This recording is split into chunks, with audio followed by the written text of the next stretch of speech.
أعوذ بالله من الشيطان الرجيم. كلا بل تحبون العاجلة وتذرون الآخرة وجوه يومئذ ناظرة إلى ربها ناظرة ووجوه يومئذ باسرة تظن أن يفعل بها فاقرة كلا إذا بلغت التراقي كلا إذا بلغت التراقي وقيل من راق وظن أنه الفراق والتفت الساق بالساق والتفت الساق بالساق إلى ربك يومئذ المساق.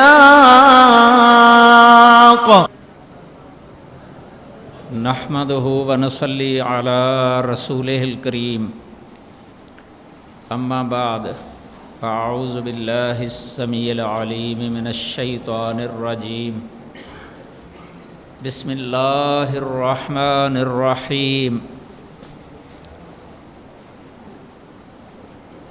أمن يجيب المضطر إذا دعاه ويكشف السوء ويجعلكم خلفاء الأرض أإله مع الله قليلا ما تذكرون.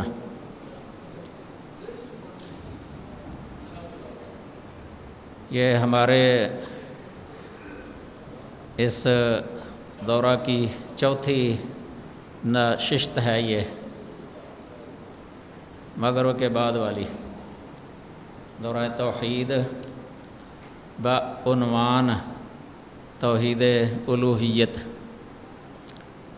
الوہیت کے بارے میں بیان کیا جا رہا تھا اور بات ہو رہی تھی الہ کا تعارف، الہ اپنی ان صفات کے ساتھ پہچانا جاتا ہے یا ان افعال کے ساتھ پہچانا جاتا ہے، اور اپنی قدرت کے ساتھ کہ جو اس کے علاوہ کسی اور میں نہ پائی جائے. قرآن مجید کے اندر اکثر اس صفت کا ذکر کیا گیا ہے کہ اسباب سے بالا تر ہو کے، اسباب اور ذرائع سے بالا تر ہو کے وہ مدد کرنے پر قادر ہو، جیسے چاہے وہ مدد کر سکے، اور اس کی خاص صفات جو ہے نا لا تعداد ہیں، بے شمار ہیں. قرآن مجید کے اندر جتنی بھی توحید الوہیت کا ذکر کیا گیا ہے نا، اس سب کا خلاصہ ہے لا الہ الا اللہ. لا الہ الا اللہ، یہ دو کلمات دو اجزاء پر مشتمل ہے. یہ کلمہ ایک ہے نفی اور ایک ہے اس بات. اب ظاہر ہے کہ نفی کے بعد اگر اس بات ہو تو حصر پیدا ہو جاتا ہے.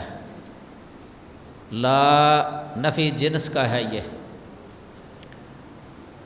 لا الہ، اس میں الہ کی نفی، کوئی الہ نہیں، کوئی الہ نہیں. یہ لا نفی جنس کا، یہ من کو متضمن ہوتا ہے. لا نفی جنس کا اسم جو ہے نا یہ من کو متضمن ہوتا ہے، یعنی لا من الہ اس معنی میں ہے. یہ لا رجل ہے نا، لا من رجل، اس معنی میں ہے یہ، اس میں نفی کے اندر عموم پیدا ہوتا ہے۔ یہ لا نفی جنس سے جس کی نفی ہوتی ہے، یہ عموم کی نفی ہے، اور عموم بھی عموم استغراقی ہے یہ، یعنی ہر فرد کی نفی ہو جاتی ہے، ہر ایک سے الہ ہونے کی نفی ہو گئی کہ کوئی بھی الہ نہیں ہے، ہاں الا اللہ، ایک ہی فرد، ایک ہی ہستی، وہ ہے الہ، یعنی اللہ ہی الہ ہے۔ اب سب سے الوہیت کی نفی کر دی ہے اللہ تعالیٰ نے، اور اپنی ذات میں اس صفت کو منحصر کر دیا، اس الوہیت والی صفت کو اپنی ذات کے ساتھ خاص کر دیا ہے۔ گویا کہ الوہیت یہ اللہ تعالیٰ کی خاص صفت ہو گئی ہے، اور اللہ کے علاوہ کسی اور کے اندر پائی نہیں جاتی۔ اس وقت تک بندہ مومن نہیں بنتا جب تک اس کلمے پر ایمان نہ ہو، نفی کرے سب سے الوہیت کی، اور پھر اللہ کے ساتھ خاص کر دے اس الوہیت والی صفت کو، پھر سمجھا جاتا ہے کہ یہ بندہ مسلم ہے۔ اگر اللہ کے لیے ثابت کرے الوہیت، عقیدہ رکھے کہ صفت ہے اللہ تعالیٰ کی الوہیت، لیکن دوسروں سے اس کی نفی نہ کرے، پھر بھی وہ بندہ مومن نہیں ہے۔ مخلوق سے اس کی نفی نہ کرے، اللہ کے لیے ثابت سمجھتا ہے کہ اللہ الہ ہے، لیکن مخلوق سے نفی نہیں کرتا، وہ موحد نہیں ہے۔ موحد مومن وہ ہے جو مخلوق سے، ہر ایک شے سے، چاہے جماد ہو، نباتات میں سے ہو یا حیوانات میں سے ہو، انسانوں میں سے ہو، برگزیدہ انسانوں میں سے ہو، حتیٰ کہ انبیاء میں سے ہو، حتیٰ کہ اللہ تعالیٰ کے فرشتوں میں سے اگر کوئی ہو، اس سے بھی الوہیت کی نفی کرے، الوہیت کی نفی اللہ کے ساتھ خاص کر دے کہ اللہ ہی الہ ہے، اس کے علاوہ اور کوئی نہیں، پھر بندہ بنتا ہے مومن موحد، توحید والا مومن۔ تو لا الہ الا اللہ، ایک ہوتا ہے اللہ الہ، کہ اللہ الہ ہے، یہ غیر اللہ سے الوہیت کی نفی نہیں ہوئی، اللہ الہ سے نفی نہیں ہوئی۔ جب یہ کہتا ہے نا لا الہ الا اللہ، پھر غیر اللہ سے الوہیت کی نفی ہو جاتی ہے۔ اگر یہ کہے انما الہکم الہ واحد، اس سے بھی غیر اللہ سے الوہیت کی نفی ہو جاتی ہے۔ اللہ صرف اللہ ہی الہ ہے، اس پر عقیدہ رکھنا جو ہے نا یہ فرض ہے، اس کے بغیر جو ہے نا نجات نہیں ہوگی قیامت کے دن۔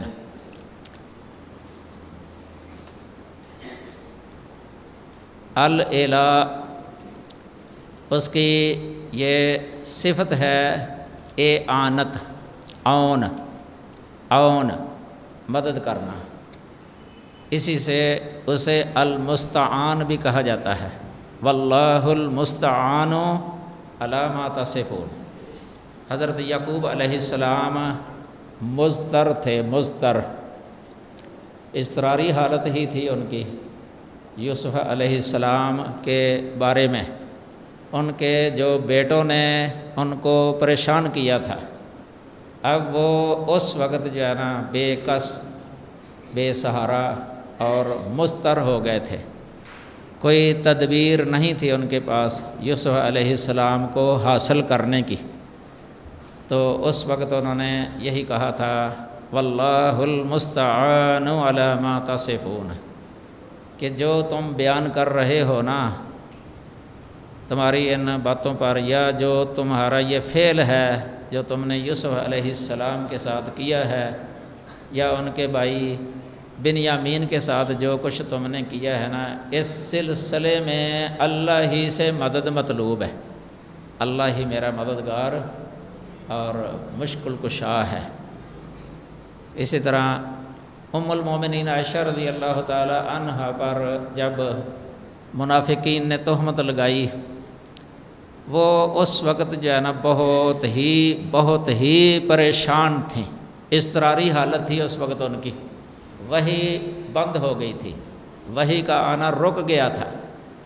نبی صلی اللہ علیہ وسلم بھی پریشان تھے اس معاملے میں، صحابہ کرام پریشان، ابو بکر صدیق رضی اللہ تعالیٰ عنہ پریشان، ام المومنین کی والدہ محترمہ ام رومان وہ بھی بڑی پریشان تھیں کہ یہ کیا بن گیا ہے، وحی بھی رکی ہوئی ہے، کوئی پتہ نہیں چل رہا، کوئی معاملہ ظاہر نہیں ہو رہا۔ ام المومنین عائشہ رضی اللہ تعالی عنہا فرماتی ہیں کہ ہم کمرے کے اندر تھے، سخت سردی کا موسم تھا،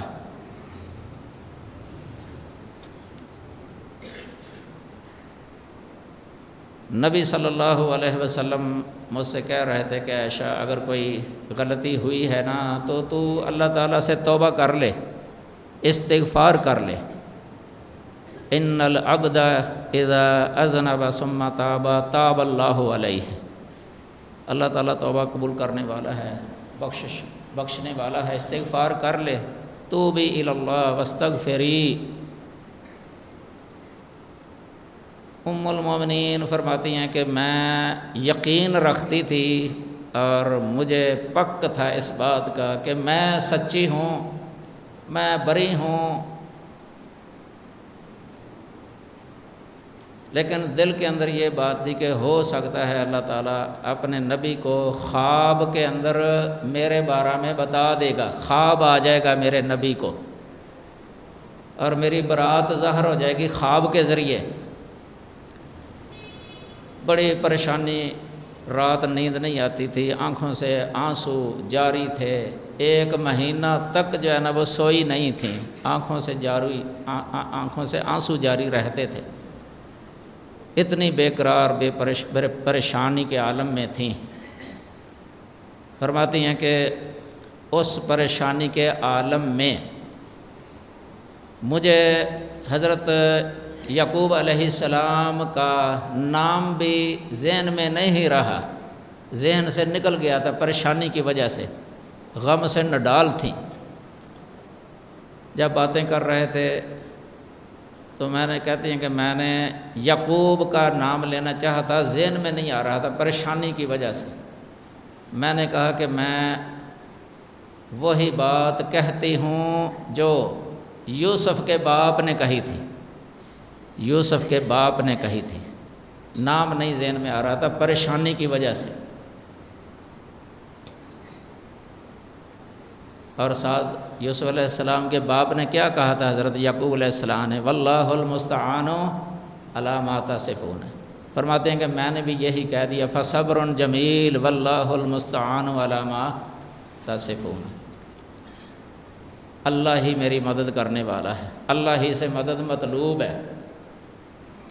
پھر اللہ تعالیٰ کی مدد آئی۔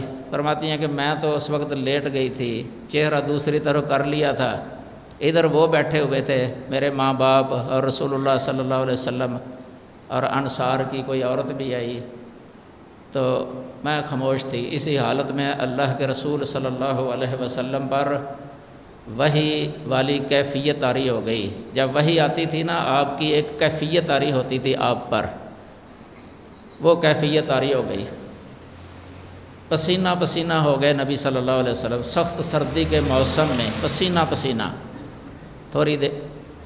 کچھ دیر بعد جب وہ کیفیت ہٹا لی گئی، وحی آ گئی، تو سب سے پہلے جو آپ نے لفظ بولا تھا وہ یہ تھا، اے عائشہ ام اللہ فقد برأک یا فقد برأک اللہ، عائشہ اللہ نے تو آپ کو بری کر دیا، اللہ نے آپ کو بری کر دیا ہے۔ پھر آپ صلی اللہ علیہ وسلم نے وہ آیات جو براءت کی آیتیں ہیں سورہ نور کے اندر، وہ پڑھ کے سنا دیں، سارے ساتھی بیٹھے ہوئے تھے، انہوں نے سنی، یہ اللہ تعالیٰ کی طرف سے مدد آئی تھی۔ حضرت عائشہ رضی اللہ تعالی عنہا کی مدد کی تھی اللہ نے، جو الہ ہے، الالہ۔ پھر فرماتی ہیں لقد کان شانی احقر من ان یتکلم اللہ تعالی بوحی یتلی الی یوم القیامہ، کہ میں اپنے آپ کو اس سے یعنی حقیر سمجھتی تھی، چھوٹا سمجھتی تھی، حقیر اور معمولی سمجھتی تھی کہ میرے بارے میں اللہ تعالیٰ قرآن میں وحی نازل کر دے گا جو قیامت تک تلاوت کی جائے گی۔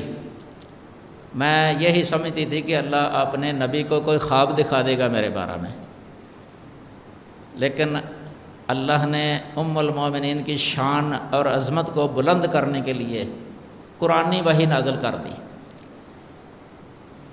ان کی والدہ کہنے لگی اے عائشہ، اے بیٹی، ام رومان کہتی ہیں قومی الی رسول اللہ ہے واحمدی ہے، چل نبی صلی اللہ علیہ وسلم کی طرف کھڑی ہو جا، آپ کی تعریف کر۔ فرماتی ہیں کہ میں نے کہا لا اقوم لاحد ولا احمد الا اللہ، میں نہیں کھڑی ہوں گی کسی کی طرف اور میں اللہ کے علاوہ کسی کی تعریف نہیں کروں گی، کہ جب اللہ نے میری برات نازل کی ہے یہ تو اللہ کی نعمت ہے مجھ پر، اللہ نے میری مدد کی ہے، تو اس لیے تعریف کے لائق وہی ہے۔ الحمدللہ یہ اللہ تعالیٰ کے ساتھ خاص ہے، کسی کے بارے میں یہ لفظ نہیں پڑھا جا سکتا الحمدللہ یا الحمد لفلان، کسی کے لیے نہیں پڑھا جا سکتا ہے۔ اس طرح سبحان لفظ بھی اللہ تعالیٰ کے ساتھ خاص ہے، سبحان اللہ، سبحان فلان یہ نہیں کہا جا سکتا کسی کا نام لے کے اللہ کے علاوہ۔ اس طرح اکبر کا لفظ اللہ اکبر یہ لفظ اللہ تعالیٰ کے ساتھ خاص ہے۔ اللہ تعالیٰ جو ہے نا ایسے طریقے سے مدد کر دیتا ہے نا کہ بندہ دنگ رہ جاتا ہے، حیران رہ جاتا ہے۔ اسی سے پتہ چلتا ہے اس کی الوہیت والی صفت کا۔ آپ دیکھیں حضرت یونس علیہ السلام اللہ کے پیغمبر تھے، نبی تھے، نبیوں پر بھی اضطراری حالت آ جایا کرتی تھی۔ اضطراری حالت، جس پر اضطراری حالت آ جائے نا وہ ساری کائنات کا مشکل کشا نہیں ہو سکتا، جس پر اضطراری حالت آ جائے۔ یونس علیہ السلام مچھلی کے پیٹ میں مضطر تھے، مضطر، مدد پہنچنے کا کوئی راستہ نہیں تھا کہ وہاں کوئی مخلوق میں سے ان کی مدد کرے، ان کو بچا لے۔ مچھلی کے پیٹ میں، پھر مچھلی سمندر کے اندر ہے، نظر بھی نہیں آ رہی باہر سے، نہ کسی کو پتہ، کوئی نہیں جانتا تھا کہ مچھلی جو ہے نا وہ کہاں ہے۔ لوگوں کی نظروں میں تو وہ سمندر کے اندر جب انہوں نے چھلانگ لگائی ہے نا کشتی سے تو وہ تو پانی کے اندر چلے گئے، ان کو کوئی پتہ نہیں، نہ ملاح کو پتہ ہے، نہ کشتی میں دوسری سواریوں کو پتہ ہے یونس علیہ السلام کس حالت میں ہیں۔ اللہ تعالیٰ کے اذن سے ایک بڑی مچھلی نے ان کو نگل لیا۔ اب مچھلی کے پیٹ میں جو ہونا، اس میں جو کیفیت ہوتی ہے، بندہ اگر اس کا تصور کرے کتنی اذیت کے اندر وہ ہوگا، کتنی تکلیف کے اندر وہ ہوگا جو مچھلی کے پیٹ میں ہے، اس کو وہاں سے نجات ملنے کی کوئی امید نہیں ہو سکتی کہ کوئی باہر آ سکے۔ اب وہ وہاں چونکہ اللہ کے نبی تھے یونس علیہ السلام، اور نبیوں کا اللہ پر ایمان ہے، پکا ایمان، اور انبیاء تمام جو ہے نا وہ اللہ کو الہ برحق سمجھتے تھے، بلکہ انہوں نے لوگوں کو بھی اس کی طرف دعوت دی ہے اور دعوت دیتے تھے، بلکہ سب سے پہلی دعوت نبیوں کی یہی ہوتی تھی، لا الہ الا اللہ، سب سے پہلے۔ تو یونس علیہ السلام کو اس بات کا علم تھا کہ جو الہ ہے نا، الہ وہ یہاں سے بھی نجات دینے پر قادر ہے۔ تو اللہ تعالیٰ الہ برحق ہے، اس لیے انہوں نے یہی لفظ استعمال کیا، لا الہ الا انت، لا الہ الا انت سبحانک انی کنت من الظالمین۔ یہ الہ جو ہے نا یہاں یعنی مشکل کشا کے معنی میں ہے، اس جگہ پر مشکل کشا، یعنی مضطر کی تکلیف کو دور کرنے والا، اس کی مشکل کو حل کرنے والا۔ یہ جو آیت کریمہ پہلے میں نے پڑھی ہے نا، امن یجیب المضطر اذا دعاہ ویکشف السوء ویجعلکم خلفاء الارض االہ مع اللہ، یہاں بھی الہ اس معنی کو، الہ جو ہے نا اس معنی پر مشتمل ہے، یعنی جو مضطر کی پکار کو سن کر قبول کر لے اور اس کی تکلیف کو دور کر دے، اضطراری حالت کو دور کر دے، یہ ہے الالہ۔ تو اس لیے انہوں نے کہا لا الہ الا انت، کہ الہ صرف تو ہی ہے، الہ صرف تو ہی ہے۔ یہ مخاطب کی ضمیر ذکر کی ہے، لا الہ الا انت، الا انت۔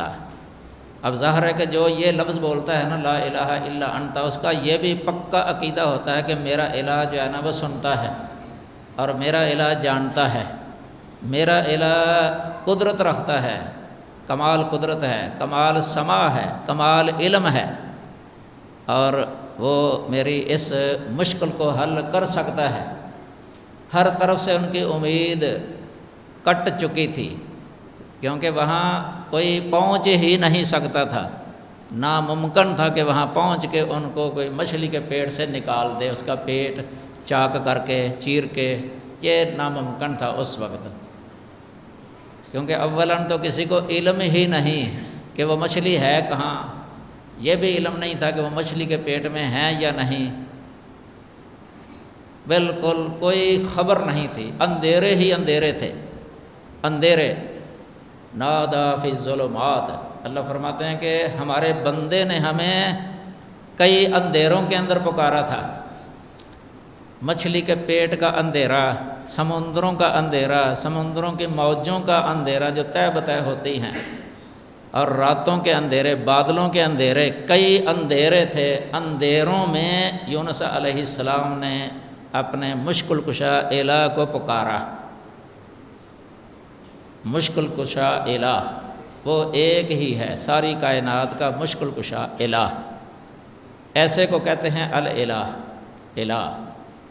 تو یونس علیہ السلام نے یہ لفظ اسی لیے استعمال کیا تھا کہ وہ مدد چاہ رہے تھے، نجات چاہ رہے تھے، تو اللہ کو، اللہ کی تنزیہ کی ہے۔ سبحان لفظ جو ہے نا اس لیے آیا ہے، سبحان کا لفظ اس لیے آتا ہے کہ اس سے ہر طرح کی جو عجز ہے نا، عجز، کمزوری، اس کو، یعنی اس سے وہ منزہ اور پاک ہے، یعنی ایسی حالت میں مصیبت سے نجات نہ دلا سکنا یہ کمزوری ہے، یعنی مصیبت سے نجات نہ دلانا، نہ دلا سکنا، کہ استطاعت ہی نہ ہو، یہ ہے عجز، کیونکہ قدرت ایک ہوتی ہے نا، ایک قدرت کی ضد ہے عجز، تو اللہ تعالیٰ کی صفت ہے کمال قدرت۔ اللہ کے لیے جب کوئی صفت ثابت کی جاتی ہے نا، جو نسبت کی جاتی ہے، اور کتاب و سنت کے اندر جو نسبتیں ہوئی ہیں وہ کمالی صفات ہیں، کمالی، اس کے ثبوت میں ہی اس کی ضد کی نفی ہو جاتی ہے۔ قدرت کے ثبوت سے یہ عجز کی نفی ہو جاتی ہے، تو عجز کی نفی کرنے کے لیے سبحان لفظ استعمال ہوتا ہے، سبحان اللہ، اور کمال کو ثابت کرنے کے لیے الحمدللہ کا لفظ استعمال ہوتا ہے، الحمدللہ۔ تو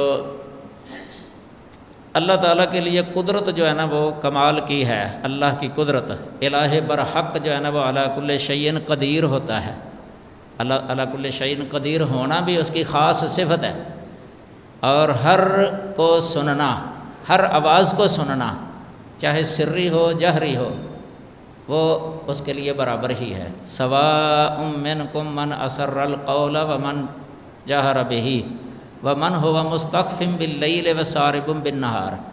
سورۃ الرعد کے اندر اللہ نے فرمایا کہ تم میں سے کوئی اونچی بولے، یعنی اس طرح بولے کہ اس کی آواز جو ہے نا وہ سنی جانے والی ہو، یا مصر ہو، یعنی وہ سری آواز کرے کہ جو سنی نہ جا سکے۔ یہ اللہ کے لیے دونوں برابر ہی ہیں، حالانکہ انسانوں کے لیے برابر نہیں ہیں یہ، مخلوق کے لیے برابر نہیں ہے۔ مخلوق وہ آواز سنتی ہے جو اونچی ہو، کان میں پہنچ جانے والی۔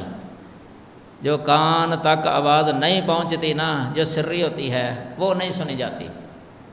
جہری نمازوں کے اندر اونچی قرات کی جاتی ہے نا، تو عام طور پہ مقتدی سن لیتے ہیں، یہ جہری کہتے ہیں نا، جہری نماز۔ تو ادھر بھی جہرا لفظ بولا ہے۔ اور جو سری نمازیں ہوتی ہیں ان کے اندر قرات سری کی جاتی ہے، کوئی بھی نہیں سنتا پیچھے۔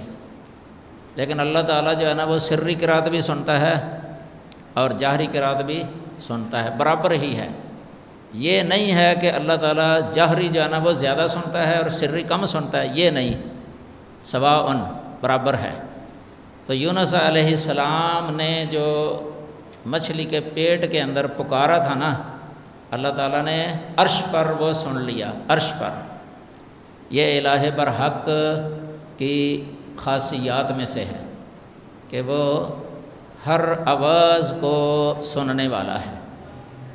تو اب اللہ نے سن لیا۔ یونس علیہ السلام کا عقیدہ بھی تھا کہ وہ سننے والا ہے، وہ جاننے والا ہے، دیکھنے والا ہے، اور وہ قدرت رکھنے والا بھی ہے، نجات دلانے والا بھی ہے۔ اور اپنے آپ کو انہوں نے اپنی غلطی کا اعتراف کیا، انی کنت من الظالمین۔ تو اللہ تعالیٰ کیا فرماتے ہیں؟ فنجیناہ من الغم، ہم نے ان کو غم سے نجات دے دی۔ بہت بڑا غم تھا یہ، بہت بڑا غم۔ اگر بندہ اپنے بارے میں تصور کرے نا کہ میں کسی جانور کے پیٹ میں ہوں تو کتنا غم پہنچ جائے گا اس کو، کتنا بے قرار ہوگا وہاں، کتنا پریشان ہوگا۔ یہ ایسی حالت کے اندر اللہ تعالیٰ کے علاوہ کوئی نجات نہیں دلا سکتا۔ تو اللہ تعالیٰ نے واقعتاً مچھلی کو حکم دے دیا کہ ہمارے اس بندے کو جو ہے نا سمندر کے کنارے پر جانا اپنے پیٹ سے باہر نکال دے۔ ایسے ہی کیا، مچھلی اللہ کے حکم کے تابع، مچھلی اللہ کے حکم کے تابع تھی۔ یہ نجات دے دی اللہ تعالیٰ نے یونس علیہ السلام کو۔ اس سے الہ کا معنی واضح ہوتا ہے، لا الہ الا انت۔ الہ ایسا کوئی نہیں کر سکتا، نبی بھی نہیں کر سکتے۔ یونس خود نبی تھے، خود آپ نبی تھے، اللہ کے مقرب بندے تھے، لیکن خود وہ اس سے نجات حاصل نہیں کر سکتے۔ آپ ہی اللہ کو کہا ہے کہ یا اللہ تو جو ہے نا مجھے نجات دے دے، تو مجھے بچا، تو میری مدد کر۔ اللہ تعالیٰ نے واقعتاً ان کی اس پکار کو سنا اور ان کی مدد کی ہے۔ امن یجیب المضطر اذا دعاہ ویکشف السوء ویجعلکم خلفاء الارض۔ یہاں بھی اللہ نے فرمانا اِلٰہ مع اللہ۔ یہاں الہ کا معنی واضح ہوتا ہے کہ الہ وہ ہے جو اس طرح بھی کر کے دکھا دے، اس کے نزدیک یہ بالکل ہی آسان ہے، کوئی مشکل نہیں ہے۔ یہ اللہ تعالیٰ کے اسماء و صفات میں جو درس ہوگا نا اس میں یہ چیزیں انشاءاللہ ذکر ہوں گی۔ اللہ کے اسماء کے اندر کتنی توحید ہے، صفات کے اندر کتنی توحید ہے۔ تو یہ اعانت جو ہے نا یہ اللہ تعالیٰ کی صفت ہے۔ استعانت یہ بندے کی صفت ہے، بندہ مستعین ہے۔ ایاک نعبد و ایاک نستعین۔ الہ جو ہے نا وہ مستعان ہے، واللہ المستعان علی ما تصفون۔ حضرت ابراہیم علیہ السلام اور ان کی بیوی سارہ رضی اللہ تعالی عنہا یہ دونوں ہی ہجرت کر کے جا رہے تھے ارض شام کی طرف، مصر کے پاس سے گزرے ہیں۔ مصر کا بادشاہ بہت ظالم تھا، اس کو خبر دی گئی کہ یہاں ایک عورت آئی ہے جو بہت ہی زیادہ خوبصورت ہے۔ اس نے اپنا آرڈر کیا کہ اس کو پکڑ کے جو ہے نا ادھر لاؤ، پکڑ کے لے گئے۔ پہلے ابراہیم علیہ السلام کو بلایا ہے، اس سے سوال کیا ہے کہ آپ کون ہیں، انہوں نے بتایا۔ آپ کے ساتھ کون ہے؟ ابراہیم علیہ السلام نے کہہ دیا کہ یہ میری بہن ہے، حالانکہ بیوی تھی تو انہوں نے بہن کہہ دیا۔ بعد میں اپنی بیوی کے پاس آ کے بتانے لگے کہ دیکھ میں نے تیرے بارے میں اسے کہہ دیا ہے کہ یہ میری بہن ہے، اب اس نے تجھ سے بھی پوچھنا ہے کہ یہ کون ہے یا تو کیا لگتی ہے اس کی، تو مجھے اس کے پاس جھوٹا نہ کرنا۔ تو کہہ دینا۔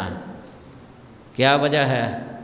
وجہ یہ ہے کہ اس ارض مصر کے اندر تیرے اور میرے علاوہ کوئی مومن نہیں ہے، یعنی یہ سارے کافر ہیں، تو اور میں دونوں مومن ہوں، اور مومن کا بھائی ہوتا ہے۔ انما المؤمنون اخوہ، قرآن میں بھی اللہ تعالیٰ نے سورہ حجرات میں فرمایا کہ مومن جو ہے نا یہ تو بھائی ہیں، بھائی۔ تو یہ اخوت ایمانیہ، اخوت اسلامیہ، یہ مراد لے لی تھی حضرت ابراہیم علیہ السلام نے، اور یہ سچ تھا، سچ، کذب نہیں ہے، یہ جھوٹ نہیں ہے، کیونکہ ابراہیم علیہ السلام وہ تو ایک صدیق تھے، کان صدیقا نبیہ، سورہ مریم کے اندر ذکر ہے کہ وہ صدیق نبی تھے۔ صدیق کا معنی ہے بہت بہت بہت بہت سچ بولنے والا۔ تو ابراہیم علیہ السلام نے یہ سچ ہی بولا تھا، یہ ایمانی اسلامی بہن مراد لی تھی۔ تو جب وہ گئی ہے اس نے بھی پھر اسی طرح ہی کہہ دیا کہ میں بہن ہوں۔ انہوں نے بھی ایمانی بہن ہی مراد لی تھی کہ میں، لیکن وہ ظاہر نہیں کیا، اس نے سمجھا کہ یہ نسبی بہن ہے، نسبی بہن ہے۔ تو عربی کے اندر جو ہے نا عام طور پہ ایک تعریض یا توریہ وغیرہ، ان کو یہ تعریف ہے اس کی بلاغت کی کتابوں کے اندر لکھا ہوا کہ ایسا لفظ بولنا، ذو معنی یعین، لفظ بولنا، ایسا لفظ بولنا جس کے دو مطلب ہو سکتے ہیں، دو معنی، ایک معنی قریب ہے، ایک بعید ہے۔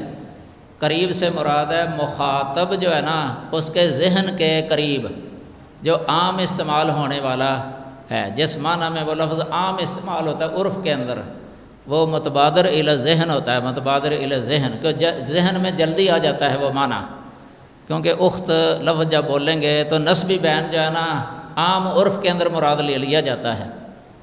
اور دوسرا معنی بعید، بعید سے مراد ہے جو ذہن میں جلدی نہ آئے، وہ ہے ایمانی بہن یا ایمانی براء، بھائی، یہ بعید ہے۔ ابراہیم علیہ السلام نے وہ بعید معنی مراد لے لیا تھا، وہ کافر جو ہے نا وہ دوسرا قریب معنی ہی سمجھتا رہا، حالانکہ وہ اگر بیوی ہوتی تو پکڑ لیتا تھا، بہن ہوتی تو چھوڑ دیتا، لیکن چونکہ حضرت ابراہیم علیہ السلام کی بیوی وہ زیادہ ہی خوبصورت تھیں، شیطان نے اس کو جو ہے نا برگلایا، اس پر ہاتھ ڈالنے کی کوشش کی تھی اس نے۔ دیکھیں آپ اس وقت جو ہے نا یہ مضطر تھے، ابراہیم علیہ السلام بھی مضطر تھے اور ان کی بیوی وہ بھی مضطر تھی، وہاں کوئی مددگار نہیں تھے ان کے کہ اس ظالم سے ان کو بچائیں، اور نہ ہی وہ اپنی مدد کر سکتے تھے خود۔ حضرت ابراہیم علیہ السلام وضو کر کے جو ہے نا وہ نماز پڑھنے لگ گئے، اللہ تعالیٰ سے دعائیں کرنے لگ گئے، اللہ تعالیٰ سے مدد مانگنے لگ گئے، نماز پڑھ رہے تھے، اور اس نے بھی اندر جو ہے نا وضو کیا اور 2 رکعتیں پڑھی ہیں، اس ظالم بادشاہ سے اذن لے کے کہ میں 2 رکعتیں پڑھنا چاہتی ہوں، اس نے اجازت دے دی کہ پڑھو۔ وہ نماز پڑھ کے جو ہے نا یا نماز کے اندر ہی اللہ تعالیٰ سے دعا کرنے لگی، اللہ سے مدد مانگنے لگی تھیں کہ اللہ میں تیرے نبی پر ایمان لائی ہوں۔ یہ ایمان کا وسیلہ ڈالا، چونکہ ایمان ان کا عمل تھا، نیک عمل۔ اللہم ان کنت آمنت من نبیک و احسنت فرجی الا من زوجی، کہ میں تیرے نبی پر ایمان لائی ہوں اور میں نے اپنی عصمت کی حفاظت کی ہے، شرمگاہ کی میں نے اپنی حفاظت کی ہے، سوائے اپنے خامد کے، کیونکہ میرا خامد مجھ پر حلال ہے، میں اس کے لیے حلال ہوں، میں نے اپنی شرمگاہ اور عصمت کو محفوظ رکھا ہے آج تک۔ یہ بھی اس کا اپنا عمل تھا، اس کا وسیلہ ڈالا۔ تو آگے کہنے لگی فلا تسلط علی ھذا الظالم یا ھذا الکافر، کہ یا اللہ تو مجھ پر اس ظالم کو مسلط نہ کرنا، تو بچا لینا مجھے۔ اللہ تعالیٰ نے اس کی دعا، اس کی پکار کو قبول کیا۔ وہ مضطرہ تھی اس وقت، کیونکہ کوئی مدد پہنچنے کی امید نہیں تھی وہاں کسی مخلوق کی طرف سے۔ ابراہیم علیہ السلام بھی پاس ہی تھے، ان سے بھی انہوں نے ان کو بھی نہیں پکارا، حالانکہ پاس ہی تھے، وہ دوسرے کمرے میں تھے، یہ دوسرے کمرے میں تھیں، فاصلے پر تھیں، تو یہ اپنی جگہ پر اللہ تعالیٰ سے مدد مانگ رہی ہیں، وہ اپنی جگہ پر اللہ تعالیٰ سے مدد مانگ رہے ہیں۔ اللہ تعالیٰ نے ان کی مدد کی، اضطراری حالت دور کر دی۔ امن یجیب المضطر اذا دعاہ، یہ مضطر تھے اس وقت دونوں ہی، کہ ظالم بادشاہ ہے، ملک بھی اس کا ہے، فوج بھی اس کے پاس ہے، ساری عوام اس کے ساتھ ہے، یہ دونوں اکیلے ہی تھے، دونوں اکیلے۔ اللہ نے مدد کی۔ کیسے مدد کی اللہ تعالیٰ نے؟ جب اس نے ہاتھ ڈالا ہے اسی وقت ہی اس پر ایسی کیفیت طاری کر دی اللہ تعالیٰ نے کہ وہ تڑپنے لگ گیا، ٹانگیں مارنے لگ گیا، ہاتھ پاؤں مارنے لگ گیا۔ اللہ نے اس طرح اس کو کر دیا، اسی طرح ہی اس نے پھر اسی سے ہی کہا، کیونکہ پہلے وہ نماز پڑھی تھی نا، اس کے پاس دعا کر رہی تھی، کہنے لگا کہ تو اللہ سے میرے لیے، اپنے رب سے میرے لیے دعا کر، اللہ میری اس حالت کو دور کر دے، اس کے بعد میں تجھ پر ہاتھ نہیں ڈالوں گا۔ انہوں نے دعا کر دی اس کے لیے بھی، وہ ٹھیک ہو گیا، لیکن دوبارہ پھر ہاتھ ڈالنے کی کوشش کی اس نے، اسی طرح ہی اللہ نے اس کو پہلے سے بھی زیادہ تکلیف کے اندر مبتلا کر دیا، پہلے سے بھی زیادہ۔ پھر اس سے التماس کی کہ میرے لیے دعا کر، اب میں نہیں ڈالوں گا تجھ پر ہاتھ۔ پھر اس نے دعا کی، اللہ نے اس کی اس کیفیت کو جو ہے نا، جو اس پر طاری ہوئی تھی وقتی طور پہ، وہ دور کر دی۔ اب اس نے جاتے اس کو چھوڑ دیا، اور ساتھ جو ہے نا ہاجرہ علیہ السلام، وہ بطور ہدیہ جو ہے نا، تحفہ وہ دے دی ان کو بطور خادمہ کہ یہ خدمت کریں ان کی۔ دیکھو اللہ تعالیٰ کی قدرت کی کتنی بڑی یہ نشانی ہے۔ وہ آئے ابراہیم علیہ السلام کے پاس کہ اللہ تعالیٰ نے مجھے اس ظالم سے نجات دے دی ہے، اور اس نے بطور خدمت کے یہ ہمیں ایک لونڈی دے دی ہے۔ یہی ہاجرہ علیہ السلام جو ہے نا، یہ عرب کی ماں ہیں، اسماعیل علیہ السلام کی ماں۔ انہوں نے حضرت ابراہیم علیہ السلام کو ہبہ کی، ابراہیم علیہ السلام نے انہیں آزاد کر کے ان کے ساتھ شادی کر لی تھی، اسماعیل علیہ السلام پیدا ہوئے۔ دیکھو اللہ کی قدرت کتنی بڑی، حیرت انگیز اللہ تعالیٰ کی قدرت آئی ہے۔ کذالک حقا علینا نصر المومنین، اللہ ایسے ہی مدد کیا کرتا ہے۔ اللہ ایسے حیرت انگیز سے جو مدد کر دیتا ہے نا، یہ الہ کی خاصیات میں سے ہے۔ یہ الہ، اللہ کے علاوہ کوئی قادر نہیں ہے، کر ہی نہیں سکتا اس طرح۔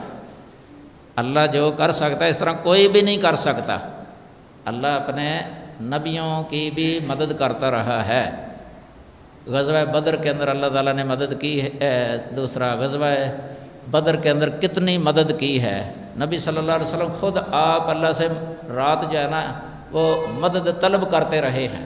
استغاثہ، استستغیثون ربکم فاستجاب لکم، استغاثہ اور استعانت میں فرق ہے۔ ہر استغاثہ استعانت ہے، لیکن ہر استعانت استغاثہ نہیں ہے۔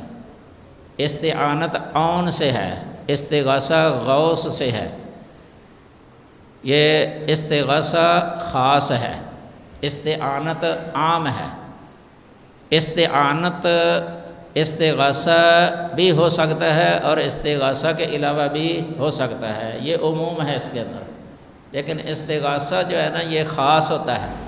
استغاثہ اس وقت ہوتا ہے جب کسی بہت بڑی تکلیف پہنچی ہو، بے قراری ہو، پریشانی ہو، اور اضطراری حالت پیدا ہو چکی ہو، کربناک یعنی حالت ہو گئی ہو۔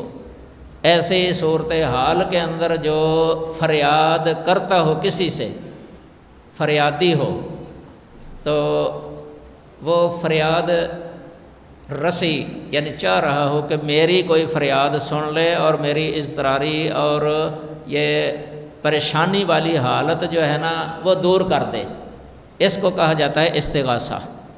تو اللہ تعالی المغیث ہے، المغیث یہ الہ ہے، وہ غیبی طور پہ ہی جو ہے نا اس کی یہ اضطراری حالت کو دور کر سکتا ہے۔ جس طرح ابھی آپ نے کوئی مثالیں سنی ہیں، مثالیں سینکڑوں ہیں، بہت حیرت انگیز ہیں مثالیں، سینکڑوں ہیں۔ تو یہ بدر کے اندر بھی ایسا ہی تھا، ادھر 313 ہیں، ادھر 1000 ہیں، کافر 1000 ہیں، ادھر نبی صلی اللہ علیہ وسلم بھی موجود ہیں ان کے اندر، صحابہ کرام اللہ تعالیٰ کے اولیاء تھے سب، اللہ نے مدد کی تھی اس وقت۔ نبی صلی اللہ علیہ وسلم بہت دعا کر رہے تھے، رات استغاثہ بڑی آہو زاری کے ساتھ، حتیٰ کہ حضرت ابوبکر صدیق رضی اللہ تعالیٰ عنہ نے عرض کیا اللہ کے رسول آپ نے اب کافی دعا کر لی ہے اپنے رب سے، کافی پکار لیا ہے اپنے رب کو، اب آپ کا رب آپ کی ضرور مدد کرے گا۔ ایسے ہی ہوا، استستغیثون ربکم فاستجاب لکم، یہ اللہ نے قبول کی۔ اللہ تعالیٰ نے 313 کے ذریعے 1000 کا جو لشکر آیا تھا نا، بڑے فخر اور تکبر کے ساتھ، بڑی قوت کے ساتھ ان کی کمر توڑ کے رکھ دی۔ اللہ کے اذن سے ہے یہ، کم من فئۃ قلیلۃ غلبت فئۃ کثیرۃ باذن اللہ، باذن اللہ دیکھیں نا، کتنی ہی ایسی چھوٹی جماعتیں بہت بڑی جماعتوں پر غالب آئی ہیں اللہ کے اذن کے ساتھ، اللہ کی مدد کے ساتھ۔ یہ اللہ کی قدرت کی نشانیاں ہیں، اس سے اس کی الوہیت صفت جو ہے نا وہ پہچانی جاتی ہے۔ یہ ہے الہ، الہ لا الہ الا ہو، وہی الہ ہے۔ یہ قرآن مجید کے اندر حقائق بیان کیے ہیں اللہ تعالیٰ نے، حقائق الوہیت، لا الہ الا ہو وَإِلَٰهُكُمْ إِلَٰهٌ وَاحِدٌ لَا إِلَٰهَ إِلَّا هُوَ وَإِلَٰهُكُمْ إِلَٰهٌ وَاحِدٌ، تمہارا الہ جو ہے نا ایک ہی ہے، ایک ہی ہے الہ، اس کا اس میں کوئی شریک نہیں ہے۔ تو یہ ہے ہمارا رب اللہ وحدہ لا شریک، جو صفت الوہیت کے ساتھ متصف ہے۔ اسی صفت کی وجہ سے ہی اسے ہم اللہ کہتے ہیں۔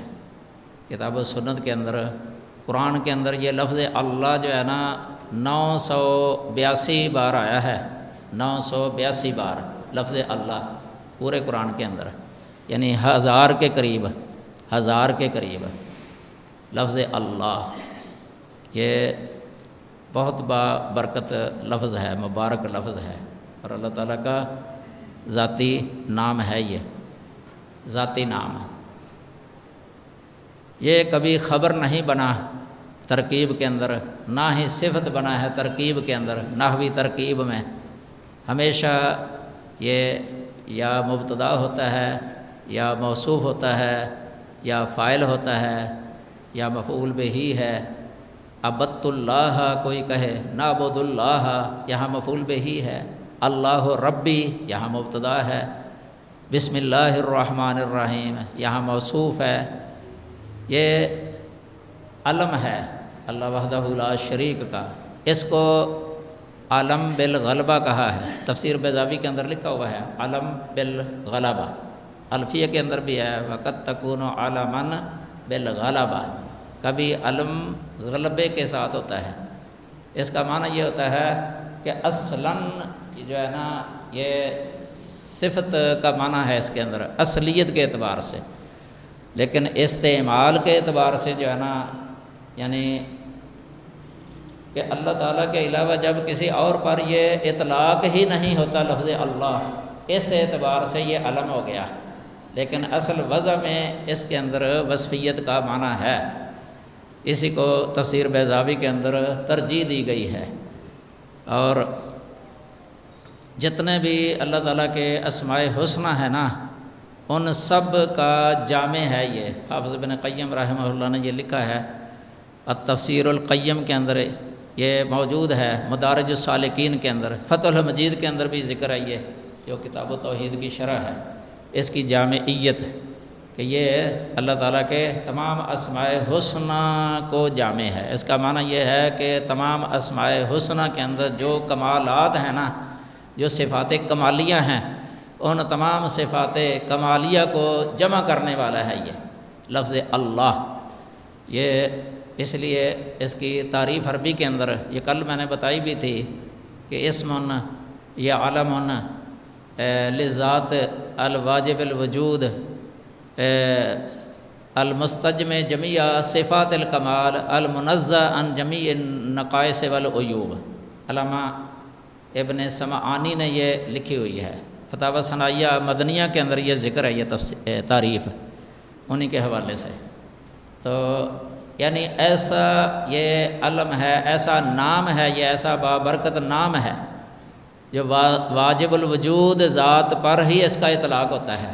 واجب الوجود کا مطلب یہ ہوتا ہے کہ جس کا موجود ہونا یہ واجبی ہو، لابدی امر ہو، یعنی اس کا ہونا ضروری ہے اور اس کا ازلی ابدی ہونا ضروری ہے، کہ ایسی ازلی ابدی ذات جس کی نہ ابتدا ہے نہ اس کی انتہا ہے۔ هو الاول والآخر، اول کا کیا معنی ہے؟ الذی لیس قبلہ شیء، آخر کا معنی الذی لیس بعدہ شیء۔ یہ اللہ تعالیٰ کی ذات ہے، یہ اس کی صفت ہے، اول آخر، ازلی ابدی ذات کا یہ نام ہے۔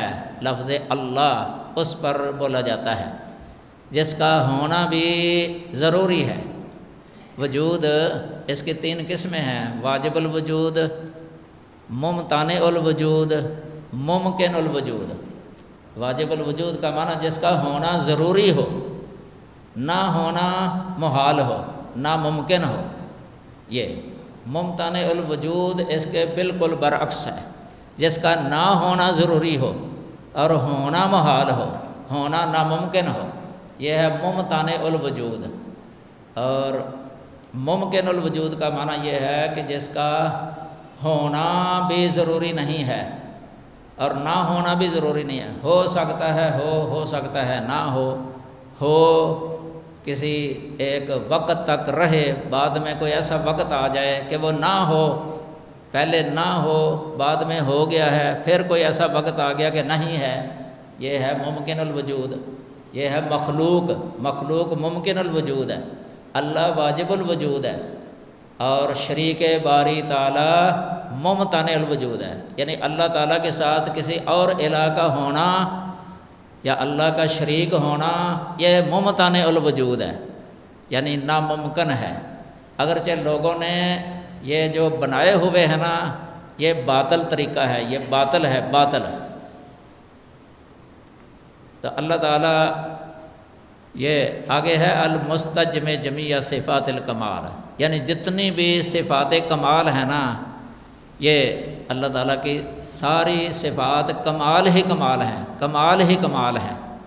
اس سے مخلوق کی صفت اللہ کی صفت میں فرق ہو جاتا ہے، کیونکہ اللہ مخلوق کی صفت جو ہے نا وہ کمالیہ نہیں ہے، اللہ کی تمام صفات کمالیہ ہیں۔ تو جتنی بھی کمالی صفات ہیں ان سب کو جمع کرنے والا ہے لفظ اللہ، المنزہ عن جمیع النقائص والعیوب، اور جتنے بھی عیوب اور نقائص ہیں نا ان سب سے وہ مقدس اور منزہ ذات ہے اللہ تعالیٰ کی۔ کسی لحاظ سے بھی اللہ تعالیٰ کے اندر جو ہے نا، کسی اعتبار سے بھی جو ہے نا ذرہ سی بھی کمزوری نہیں ہے کہ وہ نہ کر سکے، کہ نہ کر سکے۔ اللہ وحدہ لا شریک نے تو قرآن میں یہاں تک فرما دیا، کل من یملک من اللہ ان اراد ان یہلک المسیح ابن مریم و امہ و من فی الارض جمیعا۔ دیکھو اللہ کی کتنی بڑی قدرت ہے۔ اللہ تعالیٰ سے کوئی بھی، یعنی اللہ کو اگر اللہ چاہے، ان ارادہ، اگر اللہ چاہے، یہ نصارہ کا رد ہے۔ نصارہ نے عیسیٰ علیہ السلام کو اللہ تعالیٰ کے ساتھ الہ مقرر کیا کہ عیسیٰ الہ ہے، مریم الہ ہے، یہ تثلیث کے قائل ہیں۔ اب ابن اور روح القدس یہ الہ کہتے ہیں۔ پھر عجیب ہے، کہتے ہیں اب الہ، ابن الہ، روح القدس الہ، تین نہیں ایک الہ، اس طرح بھی لفظ بول دیتے ہیں۔ اس لیے اہل علم کہتے ہیں کہ ان کا عقیدہ وہ تناقض والا ہے، اس کے اندر ایسا تناقض ہے کہ یہ خود آپ بھی حل نہیں کر سکتے، ان کے بڑے بڑے بھی حل نہیں کر سکتے۔ بہرحال اللہ تعالیٰ نے ان کا رد کرتے ہوئے فرمایا کہ تم نے عیسیٰ علیہ السلام کو جو الہ بنایا ہے نا، تو عیسیٰ علیہ السلام الہ کس طرح ہو سکتے ہیں؟ اللہ اگر عیسیٰ کو ہلاک کرنا چاہے، مریم کو ہلاک کرنا چاہے، وَمَنْ فِي الْأَرْضِ جَمِيعًا، یعنی زمین والے سب لوگوں کو اگر اللہ ہلاک کرنا چاہے تو کوئی بچا نہیں سکتا۔ اللہ کر سکتا ہے تو کوئی بچانے والا نہیں ہوگا، تو جس کی یہ حالت ہو وہ الہ کیسے ہو سکتا ہے؟ پھر اللہ نے اس طرح بھی رد کیا ہے ان کا کہ کانا یاکلان الطعام، کہ مریم اور عیسیٰ دونوں کھانا کھاتے تھے، جو کھانا کھائے وہ الہ نہیں بن سکتا، کیونکہ وہ تو کھانے کا محتاج ہو گیا ہے، کھانے کے بغیر وہ زندہ رہ ہی نہیں سکتا۔ وہ کیسا الہ ہے جو کھانے کے بغیر زندہ ہی نہیں رہ سکتا؟ اللہ تعالیٰ کے بارے میں کیا ہے؟ وَهُوَ يُطْعِمُ وَلَا يُطْعَمُ، اللہ کھاتا نہیں ہے، کھلاتا ہے۔ یہ الہ کی خصوصیات میں سے یہ بھی ہے کہ وہ کھانے کا محتاج نہ ہو، پینے کا محتاج نہ ہو۔ تو عیسیٰ علیہ السلام وہ کھاتے پیتے تھے، انبیاء تمام کھاتے پیتے تھے، جتنے انبیاء ہیں نا وہ کھانا کھاتے تھے، پیتے بھی تھے، تو وہ اپنی ضروریات زندگی کے محتاج تھے، اپنی زندگی گزارنے کے جو ضروریات ہوتی ہیں ان کے وہ محتاج تھے۔ تو جو محتاج ہوتا ہے نا وہ الہ نہیں ہو سکتا۔ اللہ غنی ہے، غنی عن العالمین ہے اللہ تعالیٰ۔ اللہ کو اس لیے الصمد بھی کہا گیا ہے نا کہ وہ کسی کا بھی محتاج نہیں ہے، باقی سب اس کے محتاج ہیں۔ اس کو کہتے ہیں الصمد، اللہ الصمد، اللہ الصمد، اللہ ہی الصمد ہے، صمدیت اس کی یہ صفت ہے کمالیہ۔ تو الوہیت کی جو ہے نا ہر ایک سے نفی ہے، اللہ تعالیٰ کے علاوہ ہر ایک سے الوہیت کی نفی ہے۔ تو ایک شخص نے جو ہے نا نبی صلی اللہ علیہ وسلم کے سامنے اتنی بات کی تھی، ما شاء اللہ و ما شئت، یہ ہے نا مشیت، اللہ تعالیٰ کی صفت ہے یہ مشیت۔ اللہ کی مشیت جو ہے نا ایسی ہے بے مثل کہ اس کو کوئی ٹال نہیں سکتا۔ اگر اللہ تعالیٰ ارادہ کر لے نا کسی کام کا تو کوئی اس کو ٹال نہیں سکتا۔ وہ اپنے ارادے کو پورا کرنے میں کمال مختار ہے اللہ تعالیٰ، جو ارادہ کرے نا وہ کر سکتا ہے ارادہ۔ وما تشاءون الا ان یشاء اللہ، اللہ کی مشیت جو ہے نا وہ غالب ہے، شامل ہے، شامل۔ تو اللہ کی مشیت کے بغیر جو ہے نا یہ درخت کا پتا بھی نہیں گرتا، اللہ کے اذن کے ساتھ۔ اتنی مشیت قوی ہے اللہ تعالیٰ کی اور حاوی ہے۔ اب اس مشیت کے اندر کسی کی مشیت جو ہے نا وہ شریک نہیں ہے، کسی کی بھی۔ ایک شخص نے اتنی ہی بات کی تھی، ما شاء اللہ و ما شئت، کہ اے اللہ کے نبی، اللہ جو چاہے اور جو آپ چاہیں اس طرح ہوتا ہے۔ نبی صلی اللہ علیہ وسلم نے اس سے کیا فرمایا تھا؟ اس کا نوٹس لیا تھا، اس بندے کا نوٹس لیا تھا، کیونکہ توحید والا مسئلہ تھا، نبی خاموش نہیں رہ سکتے تھے۔ نبی صلی اللہ علیہ وسلم اس مسئلے میں آپ فوراً لیتے تھے نوٹس۔ آپ نے کہا اجعلتنی للہ ندا، کیا تو نے مجھے اللہ کا ند بنا دیا، اللہ کا شریک بنا دیا ہے تو نے مجھے؟ پھر کہا کل، تو یہ کہہ ما شاء اللہ وحدہ۔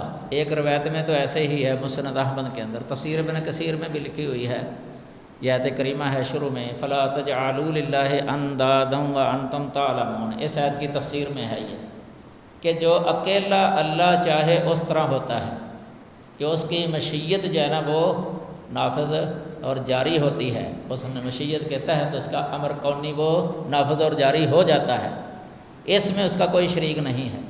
اور ایک روایت یہ آتی ہے کل ما شاء اللہ ثم ما شئت، کہ یہ کہ جو اللہ چاہے اس طرح ہوتا ہے، پھر جو آپ چاہیں۔ دیکھیں نا وا اور پھر میں ثم میں فرق ہے۔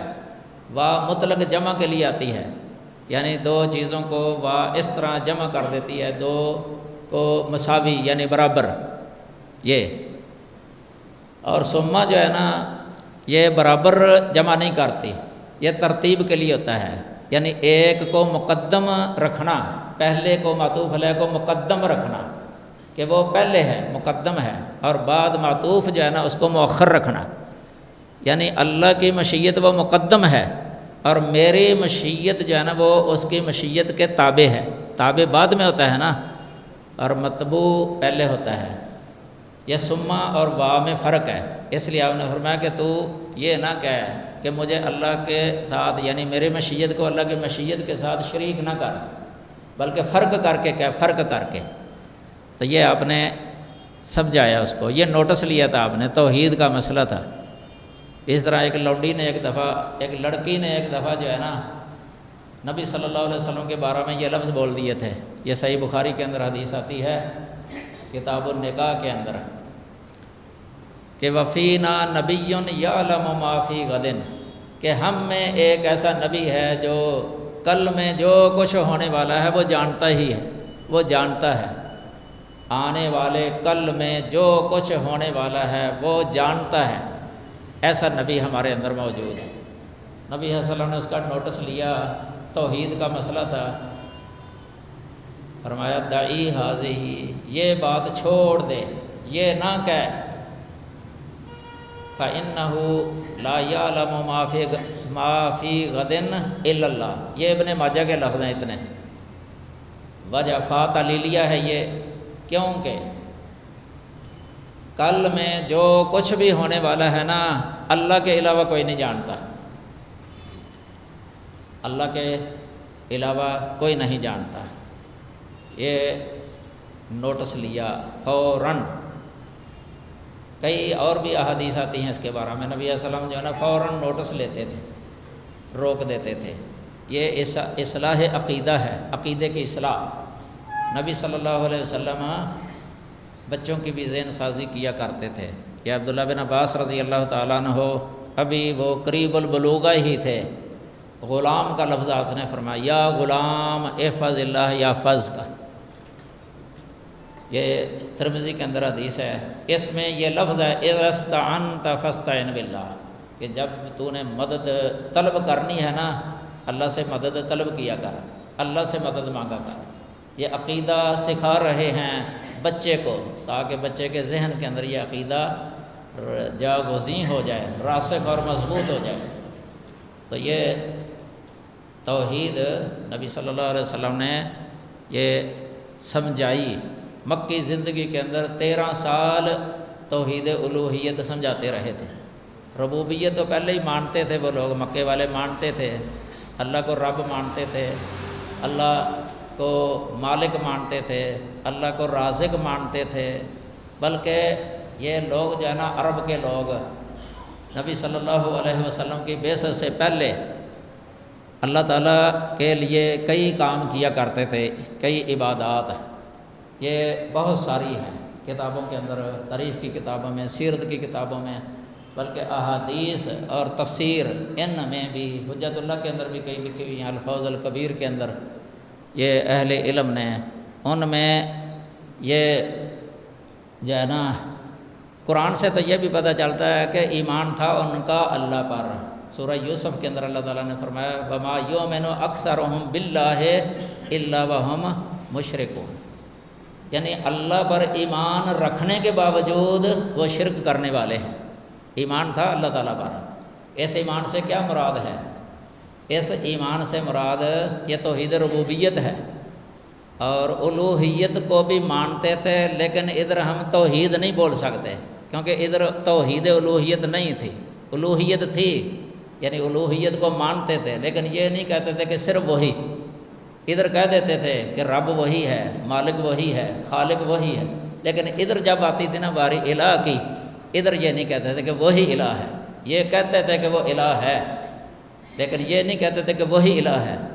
اذا قیل لہم لا الہ الا اللہ یستکبرون، جب ان سے کہا جاتا نا کہ لا الہ الا اللہ، یہ چونکہ الوہیت کی صفت کو اللہ تعالیٰ کے ساتھ خاص کرنا ہے کہ وہی الہ ہے۔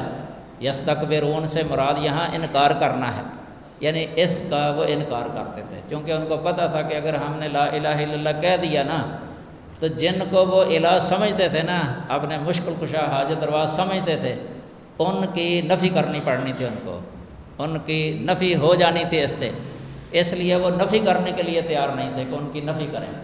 جیسا اللہ کو مانتے تھے وہ، اسی طرح وہ جو ہے نا یہ اللہ تعالیٰ کے بارے میں سمجھتے تھے کہ اس نے ہمارے لیے چاند اور سورج کو مسخر کیا ہے، وہی زمین سے انگوریاں اگاتا ہے، وہی یہ بارش نازل کرتا ہے، بہت ساری صفات اللہ تعالیٰ کی اس طرح کی وہ مانا کرتے تھے۔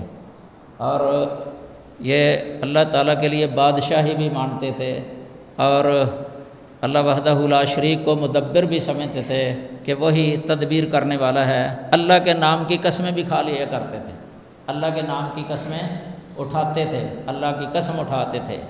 یہ تو اس کی بہت ساری دلیلیں موجود ہیں۔ قرآن کے اندر سورہ انعام کے اندر 109 نمبر آیت ہے، سورۃ النحل کے اندر 38 نمبر آیت ہے۔ اس طرح یہ حج بھی کیا کرتے تھے، بیت اللہ کا حج کیا کرتے تھے، خانہ کعبہ کا عمرے کیا کرتے تھے، بلکہ حاجیوں کی خدمت کیا کرتے تھے، گوشت جو ہے نا ان کو وہ تیار کر کے یہ کھلایا کرتے تھے بڑی یعنی خوشی کے ساتھ، اور سمجھتے تھے کہ یہ بہت بڑی ہم نیکی کرتے ہیں۔ تو یہ ثمامہ بن اسال کا واقعہ آپ جانتے ہیں، نسائی کے اندر آیا ہے، بلوغ المرام کے اندر بھی، وہ عمرہ کرنے کے لیے آئے تھے، صحابہ کرام پکڑ کے لے آئے۔ امام بخاری رحمہ اللہ نے اس پر باب بھی قائم کیا ہے، باب دخول المشرک فی المسجد، مسجد کے ستون کے ساتھ باندھ دیا تھا، تو وہ عمرہ کرنے کے لیے آیا تھا۔ دیکھو یہ کام کرتے تھے وہ نیکی سمجھ کے کہ ہمیں قیامت کے دن جنت ملے گی، اعتکاف کیا کرتے تھے۔ حجت اللہ کے اندر لکھا ہوا ہے کہ وہ جنابت کا غسل بھی کرتے تھے، حجت اللہ کے اندر 127 صفحہ ہے حجت اللہ کا، جنابت کا غسل کیا کرتے تھے۔ اعتکاف کا ذکر صحیح بخاری کے اندر ہے، بلکہ بخاری کے اندر ان کے ختنے کا بھی ذکر ہے، ختنہ بھی کراتے تھے یہ جو ہے نا، اور اپنے خطبات اور تحریروں کے شروع میں اللہ کا نام بھی لکھتے تھے، بسم کا اللہم یہ لفظ لکھتے تھے۔ یہ بخاری کے اندر وہ صلح حدیبیہ کے موقع پر جو صلح نامہ لکھا گیا تھا نا، اس میں ان کا اصرار تھا اس پر کہ یہ لکھا جائے بسم کا اللہم۔ نبی صلی اللہ علیہ وسلم نے لکھوایا تھا بسم اللہ الرحمن الرحیم، تو وہ کہنے لگے کہ آپ اس کو مٹا دیں اور اسی طرح لکھیں جس طرح پہلے لکھا کرتے تھے، یعنی نبوت سے پہلے جس طرح تھا نا اسی طرح ہی لکھیں آپ۔ تو پھر اس طرح لکھ دیا گیا بسم کا اللہم۔ تو یہ صحیح بخاری کے اندر موجود ہے، یہ کتاب الشروط باب الشروط فی الجہاد والمصالحہ، یہ 2731 نمبر حدیث ہے، 2732 نمبر اور 31 نمبر صحیح بخاری کے اندر۔ اسی طرح وہ مردوں کو دفن بھی کیا کرتے تھے، یہ بھی صحیح بخاری کے اندر ہے، کتاب الجنائز کے اندر یا کتاب الصلاۃ کے اندر یہ حدیث باب ہے جو ہے نا، باب ینبشو قبور المشرکین یا مشرک الجاہلیہ، نسائی میں بھی ہے یہ۔ اسی طرح نکاح بھی کیا کرتے تھے وہ، نکاح کا ایک صحیح طریقہ بھی ان کے اندر تھا، جو آج کل ہے نا ولی کے ذریعے لڑکی کے ساتھ نکاح اچھے طریقے سے۔ اس کے علاوہ اگرچہ 3 اور بھی طریقے حضرت عائشہ رضی اللہ تعالی عنہا نے ذکر کیے ہیں، صحیح بخاری کے اندر ہیں، وہ بدکاری کے نکاح تھے، لیکن ان میں ایک طریقہ یہ بھی تھا جو صحیح طریقہ ہے۔ اسلام نے اس طریقے کو باقی رکھا ہے، باقی 3 طریقوں کو باطل کر دیا ہے، سخت منع کر دیا ہے، چونکہ وہ بدکاری کے نکاح تھے۔ یہ صحیح بخاری کے اندر جو ہے نا کتاب النکاح میں باب ہے، باب من قال لا نکاح الا بولی، اس میں یہ ذکر ہے، 5127 نمبر حدیث۔ اسی طرح وہ اپنے بچوں کے نام عبداللہ بھی رکھ لیتے تھے، عبداللہ، ایمان تھا اللہ کے ساتھ تو اس لیے وہ عبداللہ نام رکھتے تھے اپنے بچوں کے۔ جس طرح یہ بخاری کے اندر مشہور حدیث ہے، جب آپ صلی اللہ علیہ وسلم نے مکہ سے ہجرت کرنی تھی نا مدینہ کی طرف، ابو بکر رضی اللہ تعالی عنہ کے ساتھ جو طے کیا ہوا تھا، تو ایک جو ہے نا رہبر جو ہے نا ساتھ لیا تھا، جو راستہ دکھانے والا دلیل، اس کا نام تھا عبداللہ۔ عبداللہ اس کو تیار کیا تھا راستہ دکھانے کے لیے، کیونکہ وہ سہلی راستے پر لے گیا تھا، اور وہ راستہ آپ صلی اللہ علیہ وسلم اور ابوبکر صدیق رضی اللہ عنہ کو اس کا علم نہیں تھا، اس راستے کے بارے میں پتہ نہیں تھا، اس کو پتہ تھا اس راستے کا، اس کو ساتھ لے گئے تھے۔ یہ بھی صحیح بخاری کے اندر ہی ہے، مناقب الانصار باب ہجرت النبی صلی اللہ علیہ وسلم، یہ 3905 نمبر حدیث۔ اس طرح کتاب الاجارہ کے اندر بھی یہ حدیث ذکر کی ہے۔ تو جاہلی دور کے اندر کئی بچوں کے نام جو ہے نا عبداللہ رکھے گئے تھے۔ عبداللہ بن جدعان کا بھی ذکر ہے حدیث کی اور تاریخ کی کتابوں کے اندر۔ یہ بھی حاجیوں کی بڑی خدمت کیا کرتا تھا، بہت کھانے کھلایا کرتا تھا حاجیوں کو، اور بڑا غنی تھا، مالدار تھا، ستو بھی پلاتا تھا، دودھ بھی پلاتا تھا، کھجوریں جو ہے نا کھلایا کرتا تھا حاجیوں کو۔ تو ایک دفعہ نبی صلی اللہ حضرت عائشہ رضی اللہ تعالی عنہا نے نبی صلی اللہ علیہ وسلم سے سوال کیا تھا کہ اللہ کے رسول، عبداللہ بن جدعان یہ بڑی خدمت کیا کرتا تھا، بڑا خرچ کیا کرتا تھا، کیا اس کو اس کا اجر و ثواب مل جائے گا، جنت میں چلا جائے گا؟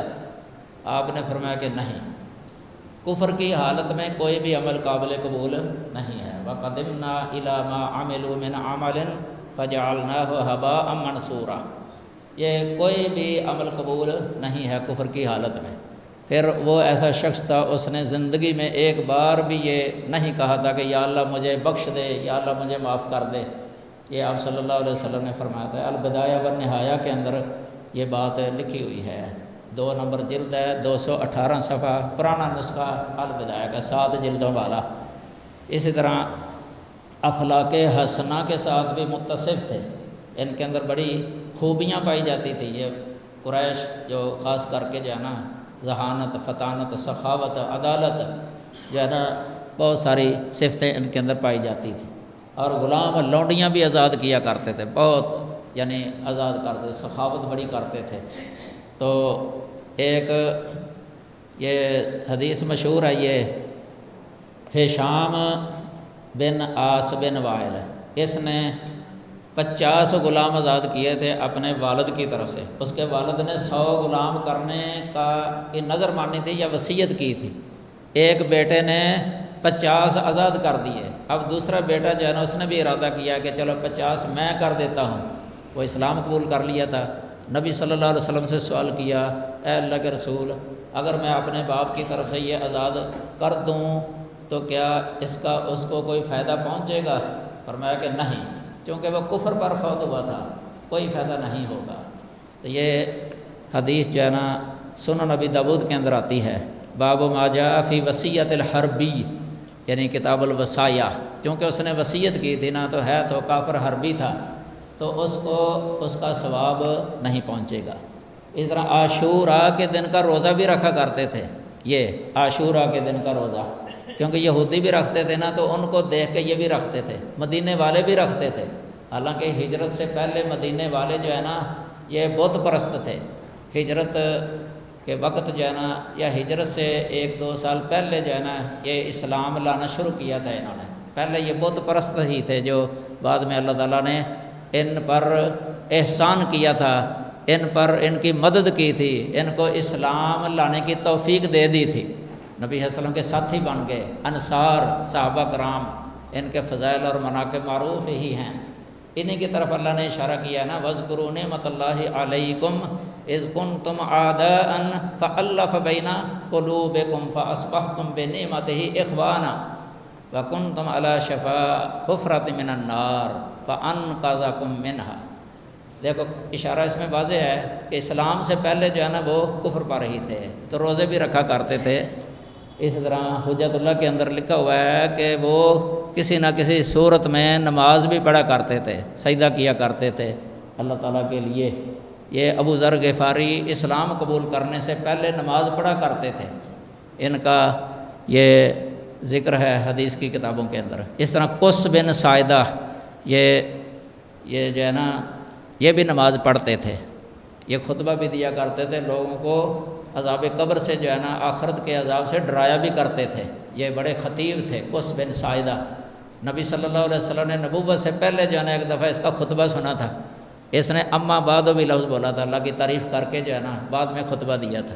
یہ اس میں لکھا ہوا ہے، یہ جو کتاب ہے نا تاریخ الادب العربی احمد حسن زیات کی، اس میں لکھا ہوا ہے ان کا خطبہ۔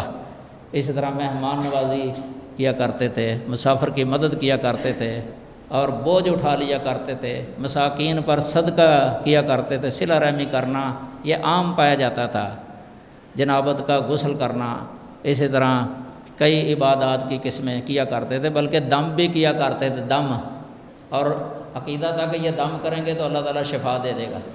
یہ اس کی کئی دلیلیں موجود ہیں۔ دیکھیں نا، جب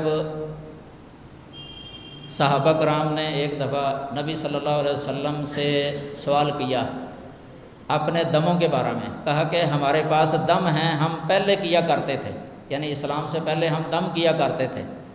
آپ نے فرمایا ارزو علیہ رقاکم، اپنے دم پیش کرو، تو انہوں نے پیش کیے، تو اس وقت آپ نے فرمایا لا باس بالرقا ما لم یکن فیہا شرک، کہ ان دموں کے اندر کوئی حرج نہیں ہے جن کے اندر شرک نہیں ہے، دم کرنے میں کوئی حرج نہیں ہے جب تک ان میں شرک نہ ہو۔ یہ دیکھو وہ کرتے تھے دم۔ اور مسلم کے اندر حدیث واضح ہے، یہ زمام بن سالبہ ازدی جو نبی صلی اللہ علیہ وسلم کے پاس آیا تھا، مکے میں آیا تھا، لوگوں نے بتایا کہ ادھر ایک شخص ہے جو پاگل لگتا ہے، نعوذ باللہ، نبی صلی اللہ علیہ وسلم کے بارے میں کہا کہ ایسی ایسی باتیں کرتا ہے جس طرح ایسے لگتا ہے کہ جس طرح جنون ہے اس کو، تو سنا ہے کہ تو علاج کر لیتا ہے، دم وغیرہ کر لیتا ہے، اس کا علاج کر دے۔ وہ آیا نبی صلی اللہ علیہ وسلم کے پاس، کہنے لگا کہ میں دم کر لیتا ہوں، میں نے سنا ہے کہ آپ کو جنون ہے، میں آپ کی تشخیص کرتا ہوں، اگر ایسی ویسی بات ہو تو میں دم کر لیتا ہوں، اللہ شفا دے دیتا ہے۔ یہ لفظ بولا اس نے، حالانکہ کفر کی حالت میں تھا، شرک کرتا تھا، کہ میں دم کر لیتا ہوں، اللہ تعالیٰ شفا دے دیتا ہے۔ آپ نے اس کا دم سننے سے پہلے جو ہے نا یہ خطبہ پڑھنا شروع کر دیا، ان الحمد للہ نحمدہ ونستعینہ ونستغفرہ، آخر تک خطبہ پڑھا۔ یہ خطبے کے کلمات ایسے جامعیت تھی، ان کے اندر توحید سے لبریز تھے، بھرے ہوئے تھے، توحیدی کلمات، اللہ کی تعریف، پہلی دفعہ ہی سنے تھے، اتنے اچھے لگے اس کو، کہنے لگا کہ یہ کلمے اعد علیہ کلمات کا، کہ یہ اپنے یہ کلمات دوبارہ پڑھ کے سنائیں۔ آپ نے دوبارہ سنا دیے، پھر کہنے لگا کہ ایک دفعہ اور سنا دیں، آپ نے تیسری دفعہ سنایا، پھر کہنے لگا کہ اللہ کی قسم میں نے شعراء کا کلام بھی سنا ہے، کاہنوں کا کلام سنا ہے، بڑے عرب کے جو فصیح بلیغ ہیں ان کا کلام سنا ہے، میں کلام کے جو فصاحت بلاغت اور اس کی نزاکت جو ہے نا خد و خال خوب سمجھتا ہوں، عربی زبان کے اسرار و رموز خوب جانتا ہوں، لیکن اس طرح کے کلمات جو ہے نا میں نے کبھی کسی سے نہیں سنے۔ یہ تو ایسے کلمے ہیں جو سمندر کی تہہ کو پہنچے ہوئے ہیں، اتنی گہرائی والے کلمے ہیں۔ اسی وقت مجبور ہو گیا کلمہ پڑھنے پر، اشہد اللہ الہ الا اللہ و اشہد ان محمد رسول اللہ۔ دیکھو علاج کرنے کے لیے آیا تھا لیکن اپنا علاج کروا کے چلا گیا، یہ مسلم شریف کے اندر حدیث ہے۔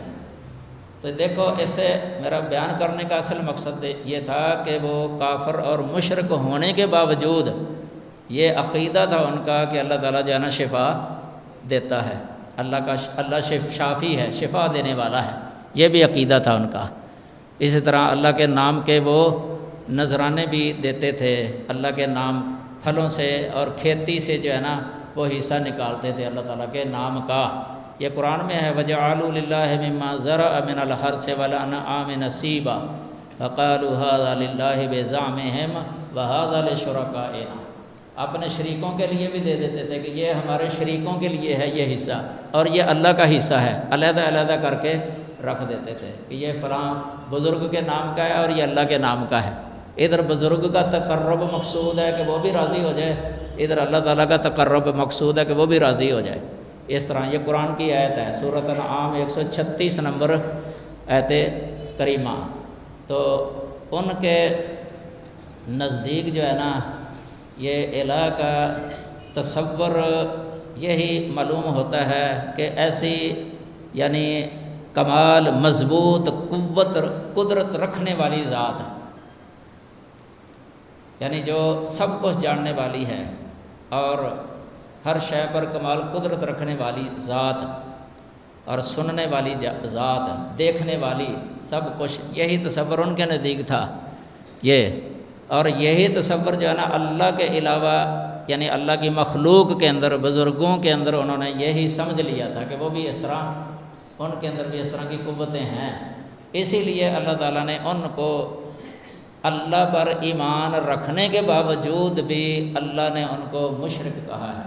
فما یؤمن اکثرهم باللہ الا وهم مشرکون. یہ نا دعا قبول کرنے والا اللہ کو سمجھتے تھے، اسی لیے تو کشتی کے اندر جب سوار ہوتے تو خالص اسی کو پکارتے تھے. اس سے بھی پتہ چلتا ہے ان کے عقیدے کا، کہ ان کا عقیدہ تھا کہ اللہ مشکل کشا ہے، حاجت روا ہے، بڑی بڑی مصیبتوں سے نجات دے سکتا ہے. لیکن اس کے باوجود بھی مشرک ہیں. وجہ کیا ہے؟ کہ یہی صفت جو ہے نا انہوں نے اللہ تعالیٰ کے علاوہ اللہ کے بندوں کے اندر بھی جو ہے نا ثابت کی، اور ان کو بھی اسی طرح پکار لیا کرتے تھے جس طرح اللہ تعالیٰ کو پکارا جاتا ہے. اس لیے ان کو جو ہے نا مشرک کہا گیا ہے. ان کا کوئی عمل بھی اللہ تعالیٰ نے قبول نہیں کیا. یہ اللہ تعالیٰ نے قرآن مجید کے اندر جو ہے نا بہت رد کیا ہوا ہے. بعض طلبہ ہوتے ہیں مثلا یا مدرسین، ان کو لغت کے ساتھ بڑی دلچسپی ہوتی ہے. اس سلسلے میں لفظ الہ جو ہے نا اس کی لغوی تحلیل، اس سے بھی اگر معلوم ہو جائے تو اس کلمے کی جامعیت معلوم ہوتی ہے لغوی تحلیل کی وجہ سے.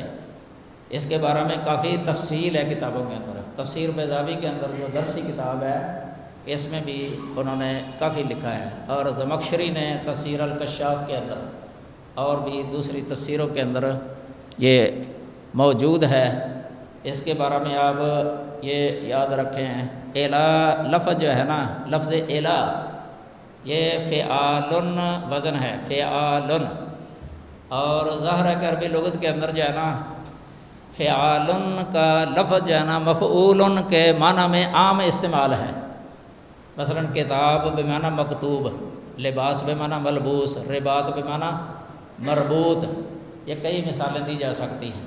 اس طرح الہ بمعنی معلو، الہ معلو ہونے کے معنی میں. اور یہاں یہ بات یاد رکھیں، یہ جو متکلمین ہیں اشاعرہ، ان کی علم کلام کی کتابوں کے اندر لکھا ہوا ہے کہ الہ بمعنی آلہ اسم فاعل کے معنی میں. یہ غلط ہے، یہ سلف کے عقیدے کے خلاف ہے، بلکہ کتاب و سنت کے بھی خلاف ہے. الہ بمعنی معلو ہے، یہ صحیح ہے. الہ بمعنی معلو، چونکہ اللہ آلہ نہیں ہے، اللہ معلو ہے. یہ الہ یا لہو سے ہے، عام معروف لغت کے مطابق الہ یا لہو. الہ یا لہو یہ فتح یفتح باب ہے، فتح یفتح.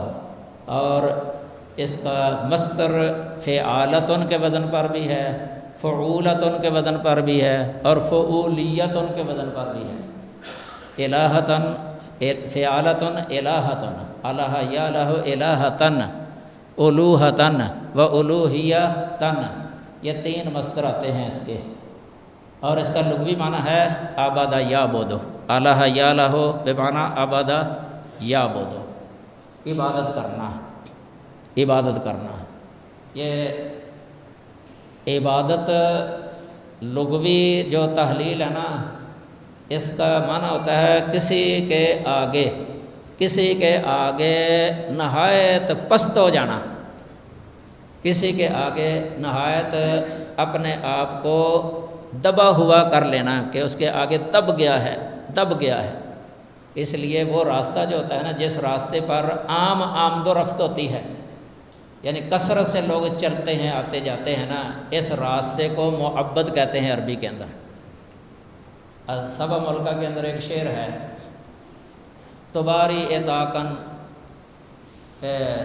تباری اتاکن ناجیاتن و اتبعت نظیفن وظیفن وظیفن فوق مورن معبدی.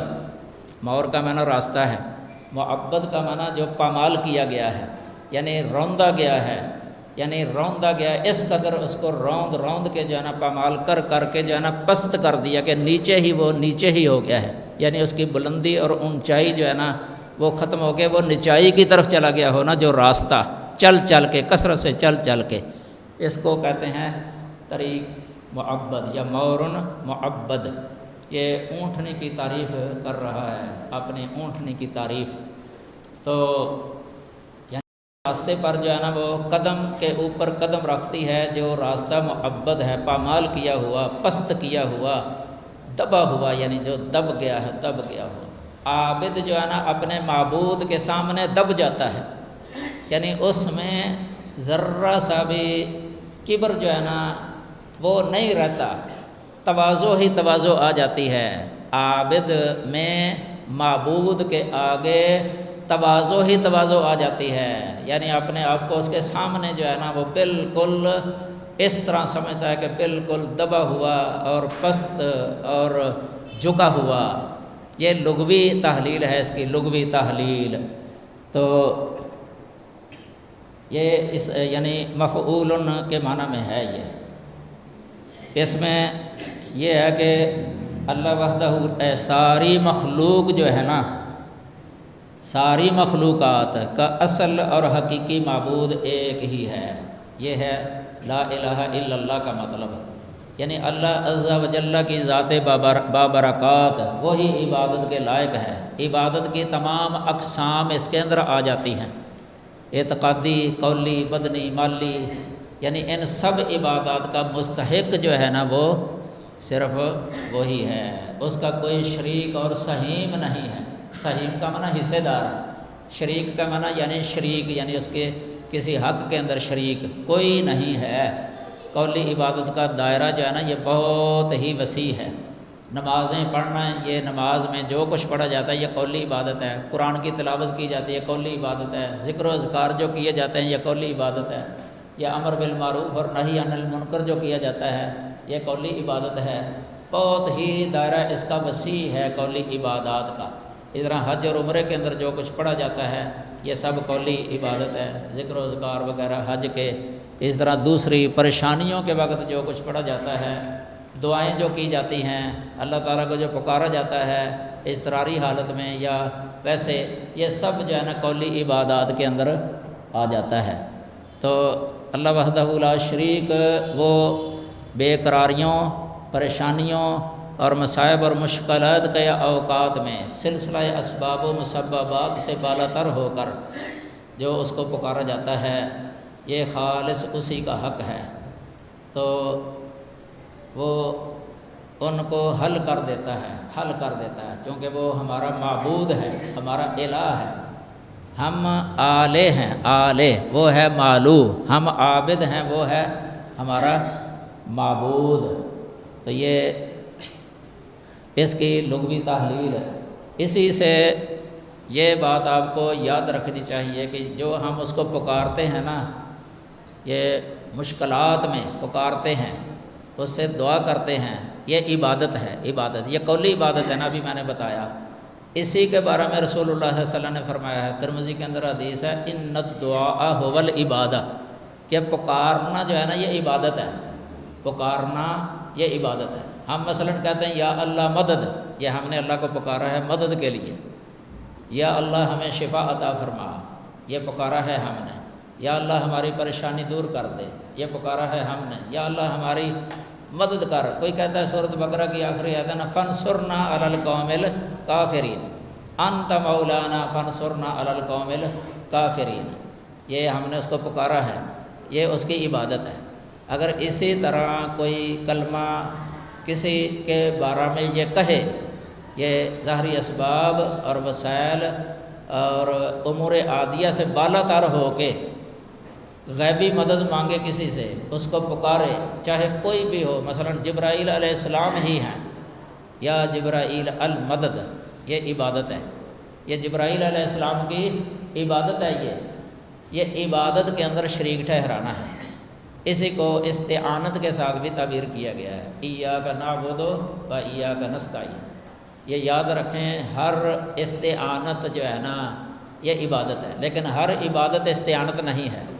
یہ استعانت عبادت کی اہم قسم تھی، اس لیے معطوف ہے ایاک نستعین، اور ایاک نعبد وہ ہے معطوف علیہ، درمیان میں واو ہے نا عاطفہ، تو یہ خاص کا عام پر عطف ہے، نعبدوں میں عموم ہے، یعنی استعانت بھی اس میں آ جاتی ہے، الدعاء هو العبادہ ہے نا، تو اس طرح عبادت کی دوسری قسمیں بھی ہیں استعانت کے علاوہ، دعا کے علاوہ، وہ بھی نعبدوں میں آ جاتی ہیں، اس لیے ان میں عموم ہے، اور نستعین کے اندر خاص، یعنی الدعاء هو العبادہ جو ہے نا وہ ہے، تو مدد کے لیے پکارنا اللہ تعالیٰ کو یہ استعانت ہے، تو یہ بھی عبادت کی ہی قسم ہے، اور یہ اللہ تعالیٰ کے ساتھ خاص ہے، اسی کو پکارنے کا حکم ہے، اسی سے مدد طلب کرنے کا ہمیں حکم ہے، انبیاء نے بھی اسی سے مدد مانگی ہے۔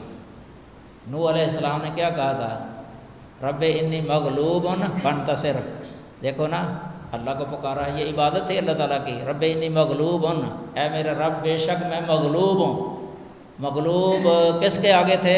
اپنی قوم کے آگے، اپنی قوم کے آگے نوح مغلوب ہو گئے۔ اب دیکھو جو مغلوب ہو جائے نا وہ ساری کائنات کا مشکل کشا نہیں ہو سکتا، جو خود مغلوب ہو جائے۔ اللہ غالب ہی ہوتا ہے، واللہ غالب علی امرہ ولکن اکثر الناس لا یعلمون، اللہ غالب ہی غالب ہے، اسی سے اس کا نام ہے العزیز۔ العزیز اس طرح ایوب علیہ السلام نے اللہ تعالیٰ سے دعا کی، انی مسنی الضر وانت ارحم الراحمین، اللہ سے یہ عبادت ہے اللہ تعالیٰ کی، یہ جو مدد مانگی ہے تکلیف کو دور کرنے کی۔ اسی طرح یونس علیہ السلام نے جو مچھلی کے پیٹ میں اللہ تعالیٰ کو پکارا، یہ عبادت ہے اللہ تعالیٰ کی۔ یہ غیبی طور پہ جو اللہ کو جو ہم پکارتے ہیں نا، یعنی ظاہری اسباب اور وسائل سے ماورا ہو کے، یعنی بالا تر مدد کرنے پر اس کو قادر سمجھتے ہیں نا، اس طرح جو اس سے مدد مانگتے ہیں یہ اس کی عبادت ہے۔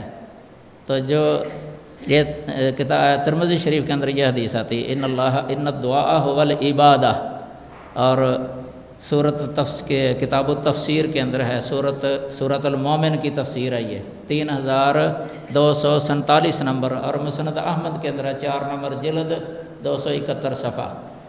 تو جو یہ پہلا معنی ہے الہ یا الہ، جس کی یہ تشریح ہوئی ہے، آگے یہ تقریباً اس کے جو اصل ہے نا 7-8 ہیں، ان کا علیحدہ علیحدہ ان کی پھر جو ہے نا یعنی خصوصیات جو لفظ الہ کے اندر جمع ہے، لفظ اللہ جن کو جامع ہے، وہ بعد میں اگر سنیں گے تو ان کا بھی پتہ چل جائے گا۔ اس سے ہے صرف الہ یا الہ۔ اللہ تعالی ہمیں کتاب و سنت کے مطابق عقیدہ رکھنے اور عمل کرنے کی توفیق عطا فرمائے۔